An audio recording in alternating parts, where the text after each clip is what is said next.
Gandevi sugar ફેક્ટરીમાંથી નીકળતું bio compost પ્લાન્ટનું દૂષિત પાણીથી લોકોનું સ્વાસ્થ્ય જોખમાયું. ગણદેવી સુગર ફેક્ટરી આગળ પણ દીપ ભાસ્કર ન્યૂઝપેપર દ્વારા અહેવાલમાં આવી હતી. ગણદેવીમાં ચાલતી આવેલી ગણદેવી સુગર ફેક્ટરી જે આજે ચર્ચામાં આવી.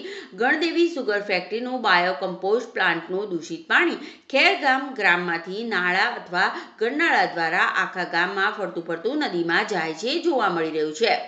આ ગણદેવી સુગર ફેક્ટરીના દૂષિત પાણીના કારણે આસપાસના ગામોમાં ખેતીને અને લોકોના સ્વાસ્થ્યને નુકસાન થઈ રહ્યું હોય તેમ લોકોની ચર્ચા થઈ રહી છે.